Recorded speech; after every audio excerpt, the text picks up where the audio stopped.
Welcome to off the record. రాజకీయాల్ని బట్టి కండువా మారుస్తున్నాడు ఆ నేత.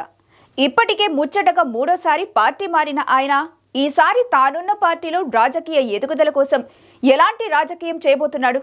వైఎస్ కుటుంబం చలువతో జిల్లాలో రాజకీయంగా ఎదిగిన ఆయన మొన్నటి ఎన్నికల అనంతరం ఫ్యాన్ పార్టీకి బై బై చెప్పి జనసేన కండువా కప్పుకున్నాడు. తాను చేరిన పార్టీలో అధినేత వద్ద మెప్పు పొందేందుకు ఆ సీనియర్ నేత ఒంగోలు మేయర్ పదవిని టార్గెట్ గా పెట్టుకుని పావులు కదుపుతున్నాడట. ఇంతకీ ఎవరా సీనియర్ నేత? ఏంటి ఆయన చేస్తున్న రాజకీయం? Watch the story.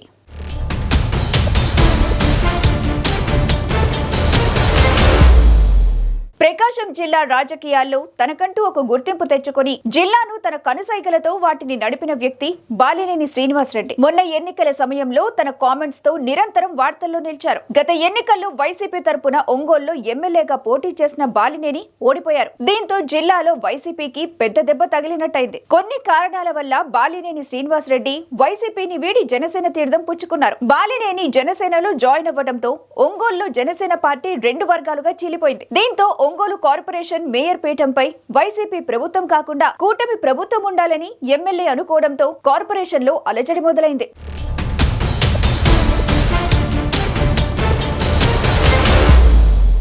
Ongole corporation లో మొత్తం 50 మంది కార్పొరేటర్లు ఉన్నారు. అందులో వైసీపీ కార్పొరేటర్లు 40 మంది ఉన్నారు. గత ప్రభుత్వంలో బాలినేని శ్రీనివాసరెడ్డి ఆధ్వర్యంలో వైసీపీ కార్పొరేటర్లు మేయర్ పదవిని ఏకగ్రీవంగా ఎన్నుకున్నారు. కానీ ఇప్పుడు బాలినేని పార్టీ మారటంతో వైసీపీకి బలం లేకుండా పోయింది. అలాగే మేయర్ పదవి కోసమే వైసీపీ కార్పొరేటర్లు టీడీపీలో చేరారు. మేయర్ పదవిని తిరిగి జనసేన కైవసం చేసుకోబోతున్నట్టు తెలుస్తుంది. మున్సిపల్ కార్పొరేషన్ ఎన్నికలు జరిగి 4 ఏళ్లు కావడంతో మేయర్ పదవికి అవిశ్వాస తీర్మానం పెట్టే అవకాశాలున్నాయి. దీంతో ఒంగోలులోని కార్పొరేషన్ లో ఏం జరుగుతుందనే టెన్షన్ పెరుగుతుంది.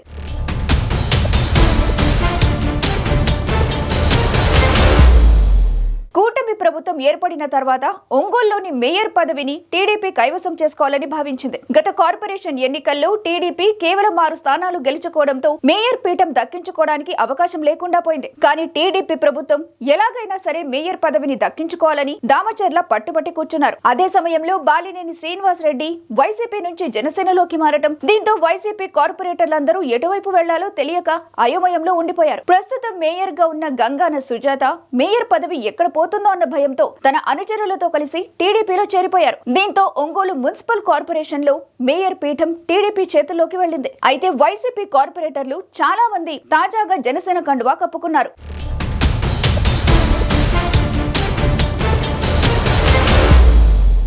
ఇలా వైసీపీ కార్పొరేటర్లు రూటు మార్చి జనసేనలో చేరటంతో మేయర్ పదవిని టీడీపీ నుంచి జనసేన తీసుకోబోతుందా అన్న చర్చ మొదలైంది. కానీ గతంలో వైసీపీలో మేయర్ గా పనిచేసిన గంగాన సుజాతే ఇప్పుడు కూటమి ప్రభుత్వంలో మేయర్ గా కొనసాగుతున్నారు. దీంతో ఆమెపై ఉన్న అసంతృప్తితో గతంలో మేయర్ పదవి ఆశించిన పలువురు కార్పొరేటర్లు జనసేనలో చేరిపోయారట. ఈ నేపథ్యంలో వీరి మద్దతుతో బాలినేని ఇప్పుడు మేయర్ పదవిని జనసేనకు, రాష్ట్రంలో కూటమి ప్రభుత్వం అధికారంలో ఉండటంతో ఇలా టీడీపీని కాదని జనసేనకు మేయర్ పదవి ఇచ్చే అవకాశాలు దాదాపుగా లేవు. కానీ బాలినేని పట్టు వదలకుండా ప్రయత్నాలు చేస్తున్నారని చెబుతున్నారు. మరి ఎమ్మెల్యే దామచర్ల జనార్దన్ కు చెక్ పెట్టేందుకు బాలినేని చేస్తున్న ప్రయత్నాలకు అధిష్టానాల నుంచి ఏ మేరకు మద్దతు లభిస్తుందో చూడాలి.